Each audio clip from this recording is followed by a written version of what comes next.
Bonjour et bienvenue sur Atelier Mode. Waouh! Voilà ce que nous allons faire aujourd'hui, la suite du drapé. Et vous allez voir, ça fait waouh. En tout cas pour moi, ça a fait waouh quand j'ai fini le modèle. Nous allons effectuer les dernières petites modifications qu'il y a à faire, puis nous allons nous lancer après par la suite dans la 3D. Donc nous revoilà dans Clos et dans notre modèle. Donc la première chose que je vais faire, c'est passer en zone 3D pour enlever les pièces qui ne me sont pas utiles sur mon mannequin, c'est-à-dire ma forme de base, tout simplement. Voilà, hop, je vais mettre ça de côté parce que bon, elles ne me sont plus nécessaires. Et je vais maintenant visualiser ce que donnerait concrètement le modèle posé sur le mannequin, comme si j'allais faire un arrangement, ce qui n'est pas le cas, je vous rassure, je ne fais que visualiser ce que ça donne. Eh bien je pense que là ça va être un petit peu bizarroïde, parce qu'en fait, il faut que je couse les épaules qui sont là, il faut que j'assemble le milieu dos qui est ici, il faut que je symétrise là, ça va me faire un morceau énorme, et je pense qu'il est nécessaire de couper notre couture de côté. Voilà, donc ça c'est la première chose que je vais faire de suite. Nous allons retourner en zone 2D, et nous allons de suite couper notre couture de côté. Enfin c'est pas le côté, c'est quoi? C'est le dessous? Oui, c'est le dessous du drapé, Sophie. Voilà. Ah, puis il y a aussi une chose que je vais faire, je vais enlever quand même quelques lignes qui vont nous gêner en cours de route. Deuxième étape, faire pivoter notre dos pour qu'il soit dans le bon sens.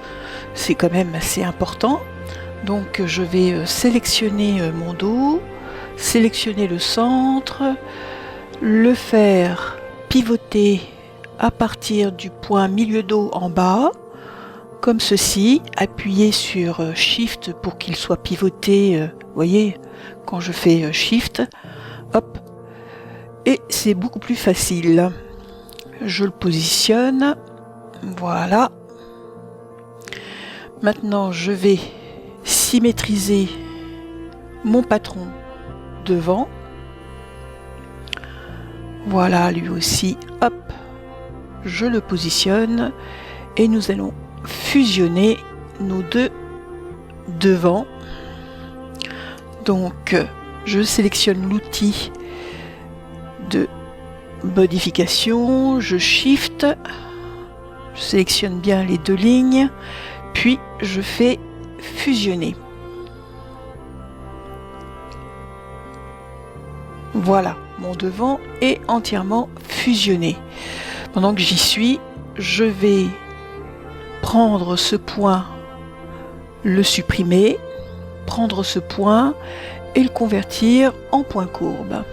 Voilà, donc là j'ai une super belle encolure. Et pendant que j'y suis, je vais faire pareil en bas, je vais supprimer, non pas supprimer, je vais convertir ce point en point courbe. Voilà. Je vais faire pareil, hop, pour celui en bas. Je supprime par contre celui-là à l'encolure, puis je convertis celui-ci en point courbe. Voilà. Et puis bon, je sélectionne et je vais maintenant tout simplement symétriser mon patron. Voilà. Et je le pose de l'autre côté comme ceci. Donc nous avons bien deux dos et un devant. Donc là maintenant je vais afficher mes mesures. Donc je vais dans Info, voilà, et j'affiche mes mesures. Je vais regarder un peu ma longueur d'épaule. Elle est toute petite, ma longueur d'épaule. Elle fait 40.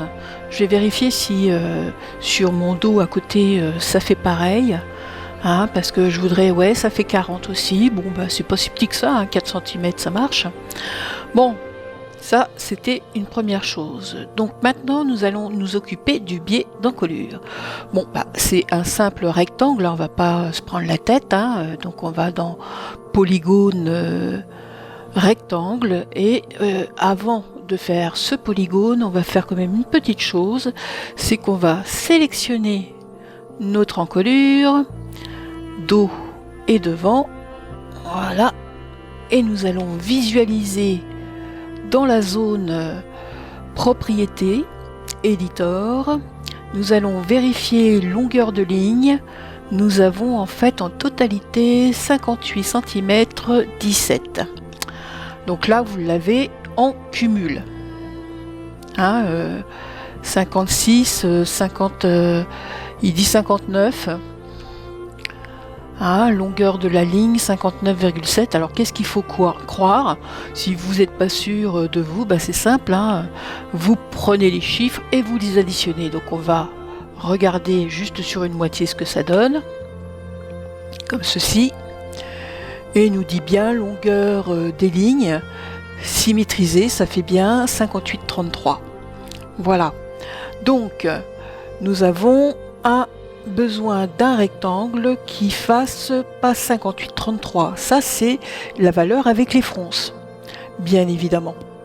D'accord? Donc, comme j'ai gardé mon patron plan, on va faire exactement la même chose sur le patron plan. Donc là, il faut que je refasse mon encolure, parce qu'apparemment, elle a disparu. Bon, c'est pas grave, on va la refaire. Sophie. Il t'arrive toujours que des galères en ce moment. C'est complètement dingue. Enfin bon, c'est pas grave. Petite ligne de contrôle, shift pour aller tout droit, puis après, hop, contrôle, et on va, voilà, jusque là. Bon, ça c'est pas mal. Donc, si je reprends mon outil, je sélectionne mes encolures. Donc, j'ai là, hop,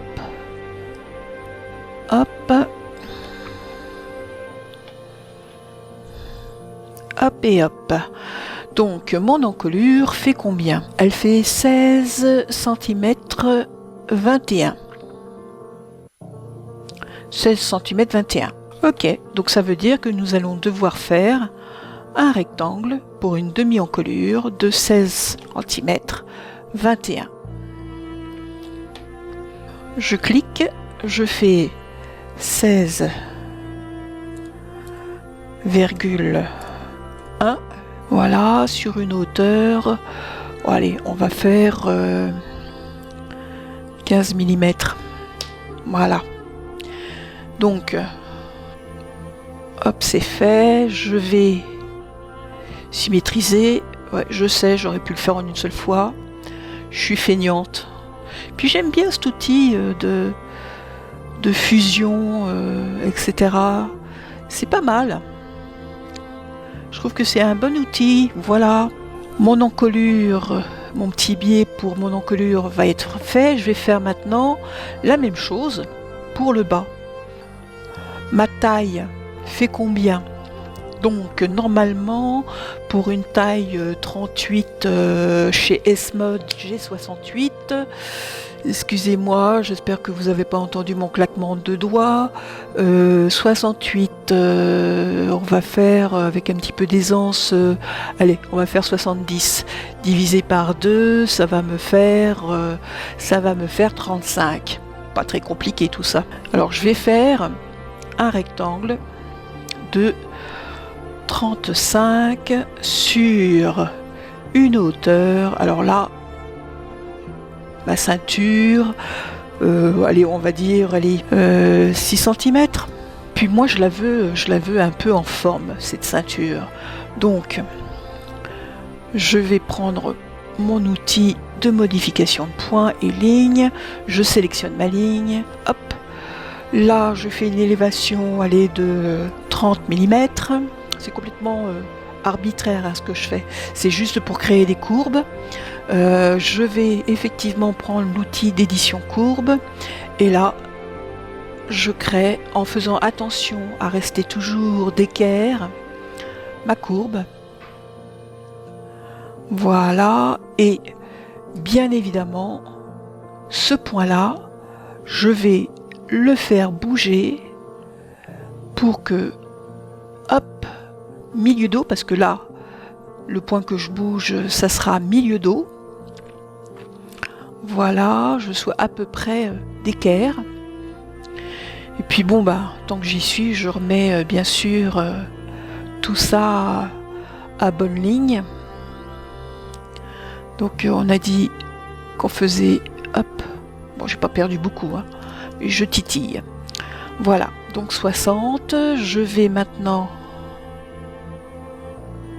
sélectionner, symétriser, voilà, hop, et je vais bien évidemment sélectionner mes deux lignes. J'espère que vous n'avez pas entendu mon téléphone, il m'envoie que actuellement des notifications.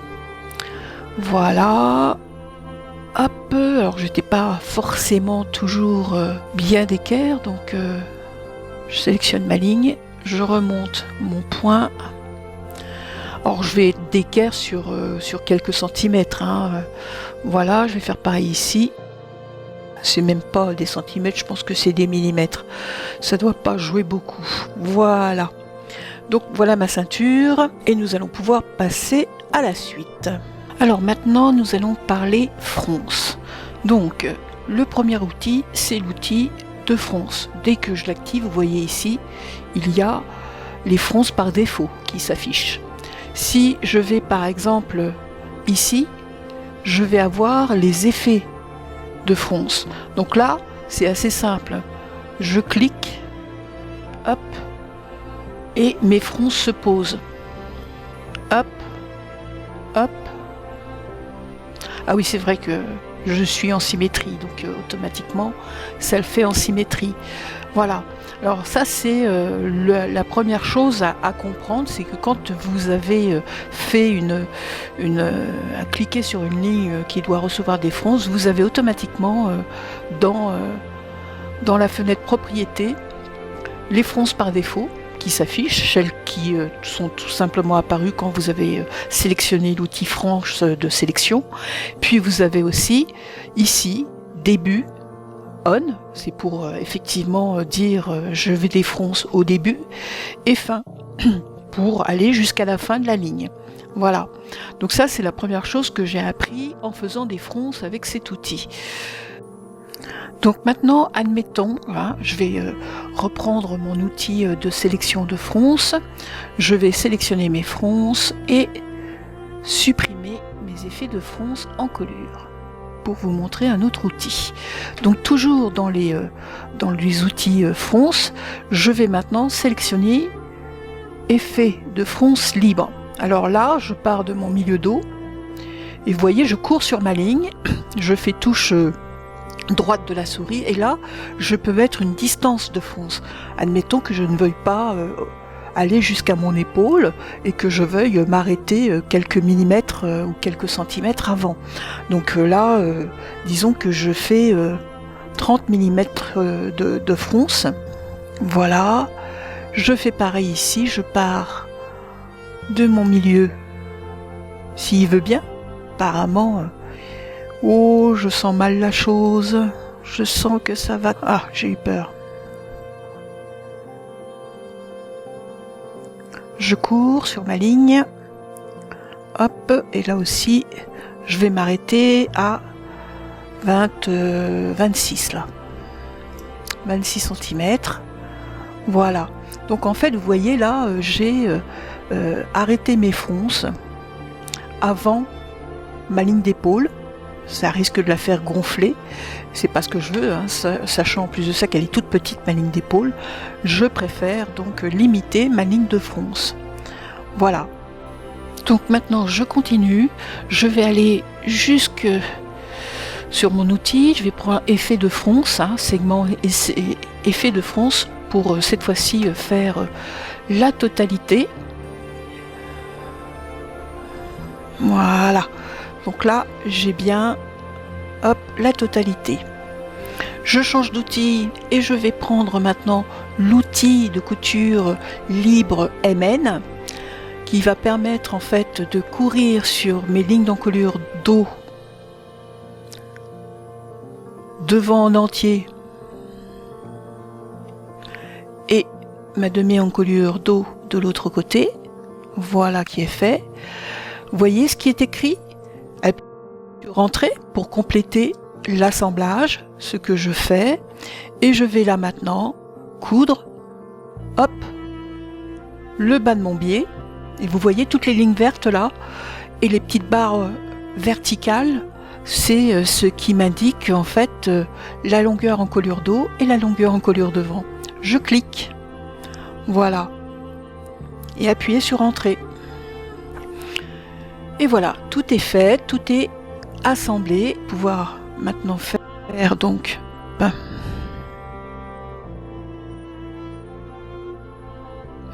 et on clique, rentrer, et voilà, là c'est bon. Donc nous revoilà en zone 3D. Je vais agencer maintenant en arrangement mes pièces. Voilà, je vais afficher les points d'arrangement. Hop, je vais cliquer sur le point d'encolure. Voilà qui est fait. Je vais hop prendre mon devant, le bouger pour faire celui de la ceinture que je positionne ici. Voilà, je vais remettre hop mon devant, tiens, mon arrangement d'encolure a sauté apparemment. Sélectionne ton encolure, Sophie. Voilà, c'est fait. S'il veut bien se mettre, voilà, c'est ok. Ça tourne correctement autour du cou. J'avais peur que mes coutures d'encolure soient inversées, mais c'est pas le cas, tout va bien. On va vérifier maintenant sur notre ceinture. Là aussi apparemment tout se passe bien, hein. Ouais, rien n'est inversé, tout est au mieux, tout va bene. Maintenant on arrange le devant, on compositionne. On va faire descendre un peu, voilà, on fait pareil pour le dos, on sélectionne le dos, on bouge un peu les pièces avant de cliquer sur la colonne vertébrale, là aussi, hein, ça fait bizarre, hein, je vous avoue, je vous cache pas que je me suis entraînée avant, et quand j'ai vu ça, je me suis dit, oh là là, qu'est-ce qui se passe? Je vais éloigner un peu mes pièces du corps, voilà, je vais faire un peu pareil pour le devant. Ça fait bizarre, hein, sur le côté on a l'impression que les bras sortent, mais c'est pas une impression, c'est une réalité. On enlève un peu les points d'arrangement, voilà, hop, je prends mon devant, je vais le sortir un peu du corps, voilà, encore un peu, comme ça, voilà, là ça va. Bon, bah écoutez, à un moment donné, il faut se lancer à l'eau, on lance les tambours, on lance la simulation.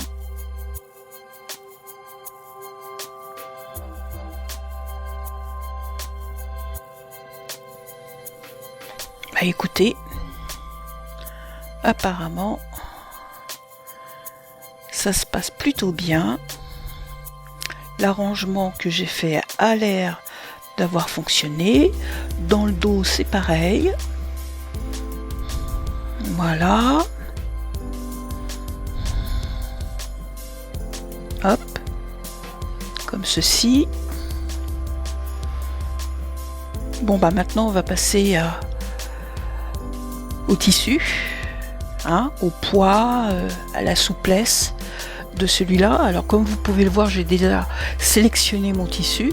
C'est en fait un jersey de soie, hein, que j'ai choisi pour sa souplesse, et on va maintenant s'amuser un peu avec les propriétés. parce que là, ça pourrait être encore mieux. Bien. Donc on va aller dans librairie, on va aller choisir Fabric, qui signifie tissu en anglais, et puis on va descendre dans notre librairie. Là, coton, on va aller choisir notre soie. Alors je vais vous montrer un petit peu ce que j'ai choisi et pourquoi je l'ai choisi. Alors c'est pas celui-là, c'est pas celui-là non plus. Ah voilà, c'est celui-ci. Alors je l'ai choisi parce que en fait vous voyez l'image à l'écran.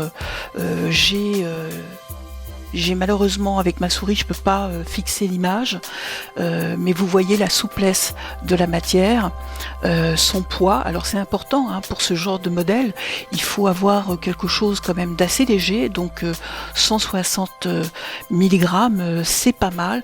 Bon, l'épaisseur 47 mm, enfin pas 47 mm, 0,47, c'est joli, et voilà pourquoi j'ai choisi en fait. Donc avoir la connaissance des tissus, c'est aussi primordial. On est modéliste et on est censé quand même savoir choisir la qualité de ces tissus en fonction des modèles que l'on fabrique. Et si vous êtes uniquement que modéliste et que c'est pas vous qui choisissez le tissu, vous allez quand même en parler avec le styliste. Enfin malheureusement, souvent les stylistes ne savent pas ce qu'ils choisissent. Je dis pas que c'est le cas pour tout le monde. Attention, je vais me faire taper sur les doigts par les stylistes, mais ça n'empêche que j'ai pas tout à fait tort. Croyez-moi, j'ai quand même de la bouteille dans le métier et j'en ai connu des stylistes. Et donc les matières, des fois, ça laissait un peu à désirer. Enfin bref, c'est mon opinion, je vous la livre telle quelle et elle ne concerne que moi. Donc je ferme la librairie de tissus, puis après je vais aller dans la sélection. Je sélectionne mon tissu, je peux le renommer, donc je vais l'appeler tout simplement soie. Voilà, on va l'appeler comme ça. Et on va après aller dans propriétés physiques, ici, vous voyez. Et là, en fait, tout simplement, on va chercher un réglage de la matière, c'est-à-dire des pré-réglages qui sont déjà tout simplement, comment dirais-je, pré-enregistrés. Donc une fois dans les mesures de pré-réglage, vous allez aller chercher en fait votre ligne de propriété en fait. Et moi là, je vais aller chercher ma soie en jersey, tout simplement. Et en simulant la matière, normalement, si tout se passe bien,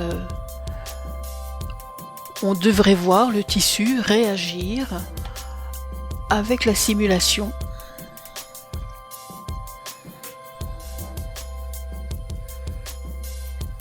Donc a priori, là, tout se passe bien.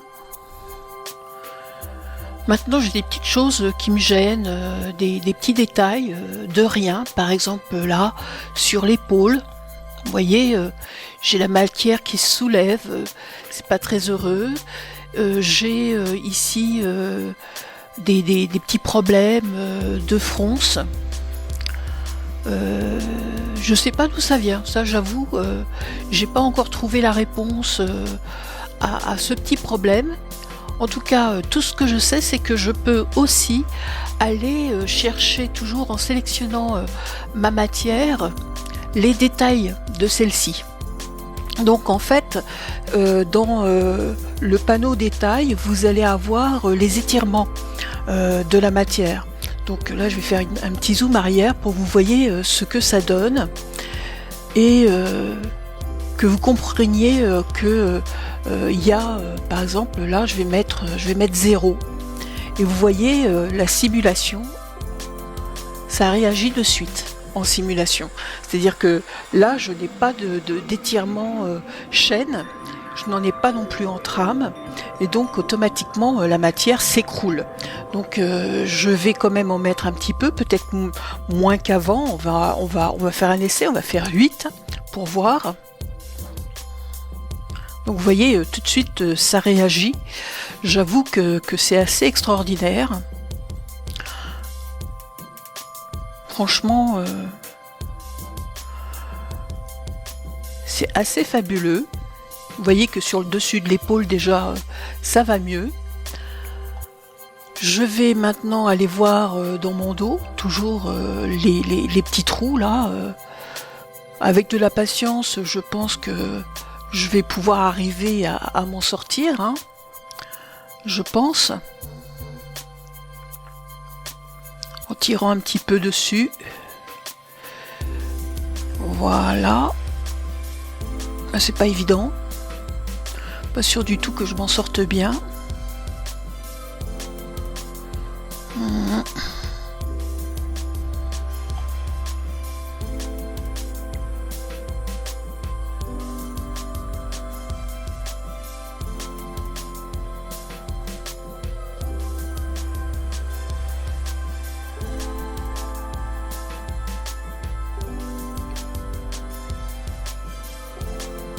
Voilà.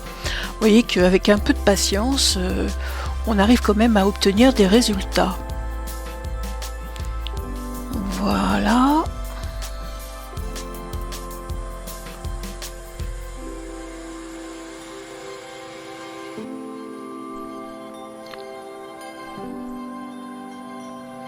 Alors on peut aussi, mais là je m'y suis pas encore,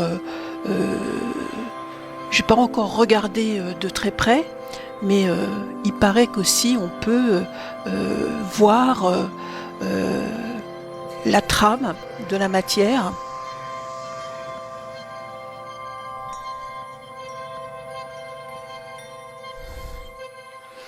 Voilà, voilà ce que ça donne.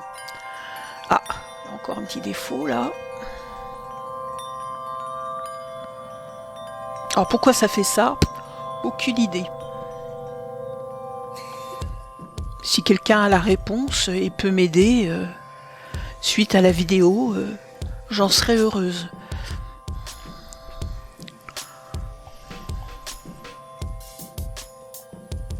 Voilà. Donc concrètement, voilà ce que ça donne. Ah, écoutez, c'est pas si mal que ça. Alors, nous allons nous mettre en zone 2D, puis nous allons cliquer dans l'outil modifier la texture, comme ceci, voilà, et nous allons choisir notre tissu, et nous allons choisir la texture de notre matière. Alors là, nous sommes dans les propriétés tissu et nous allons maintenant choisir notre motif de tissu. Alors j'ai des petites rayures, hein, j'ai des petits carreaux,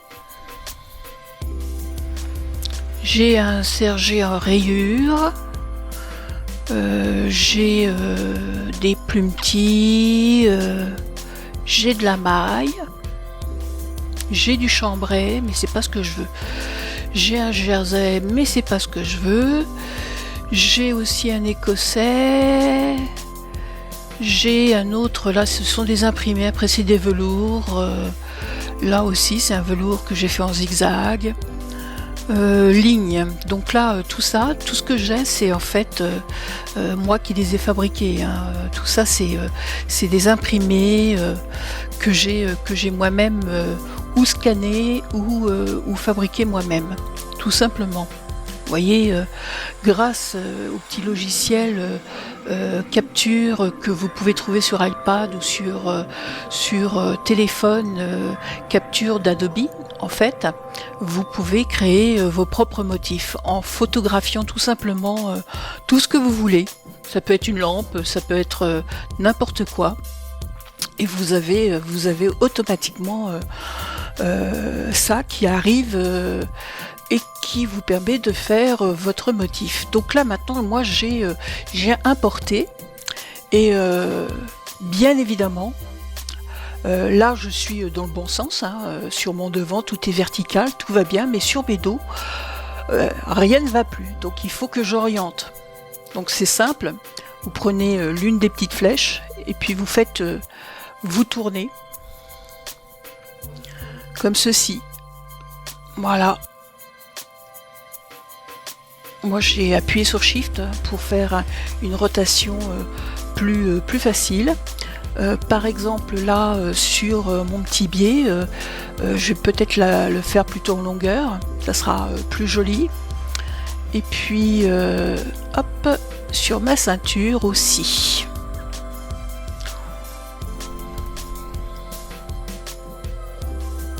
Comme ceci. Voilà. Alors, je peux aussi agrandir, parce que vous voyez là, il y a des raccords. Donc, pour agrandir, c'est simple, vous allez sur le symbole qui est juste là. Et puis, pour déplacer, c'est la même chose. Vous voyez? Vous pouvez déplacer horizontalement. S'il veut bien, voilà.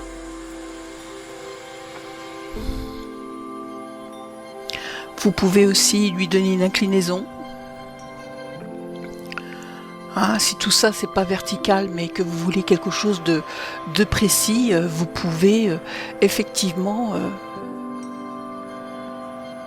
le positionner aussi manuellement, hein, votre motif, pour pas avoir ma barre verticale. C'est ce que je vais faire. Voilà. Voilà. Donc maintenant je vais aller voir en zone 3D ce que ça donne. Tout simplement. Donc voilà ce que ça donne. Donc là ça fait assez velours, hein, alors que bon a priori c'était un petit jersey que je voulais. Donc voilà ce que ça donne à l'écran. Je vais peut-être changer de motif. Je vais peut-être mettre un autre motif, donc je repars en zone 2D et puis je vais changer mon motif. Ma texture ne me convient pas, donc je change. Écoutez, je vous reprends dès que j'ai trouvé la bonne matière, parce que je pense que ça va prendre un petit peu de temps. Je suis un peu exigeante. Concrètement, je suis pas très satisfaite. Ah, tiens, on va essayer celle-ci. On va voir ce que ça donne. On va aller en zone 3D. Ah, c'est déjà mieux. C'est déjà mieux et c'est bizarroïde. Eh bien, j'ai trouvé. Je pense que je vais m'arrêter sur ce petit motif qui me fait penser à un petit Plumpty. Maintenant, bon, on aurait pu éventuellement trouver mieux, je pense. Hein, j'essaierai de trouver mieux, mais pour le moment, ça me satisfait. Et parce que ça commence à faire vraiment une vidéo très longue, je sais que je vous saoule un peu avec ça. Mes vidéos sont toujours un peu longues, mais bon, c'est normal. Donc voilà, écoutez, je vous quitte et j'espère que cette vidéo vous aura plu. Maintenant, moi j'ai appris beaucoup de choses et je vous avoue que ce modèle m'a permis de rentrer plus loin dans le logiciel. Et c'est pas plus mal, parce que j'avais des choses à connaître en fait. Donc voilà, écoutez, j'espère que cela vous aura apporté autant qu'à moi. Puis je vous souhaite une bonne continuation dans votre travail si vous avez repris le travail.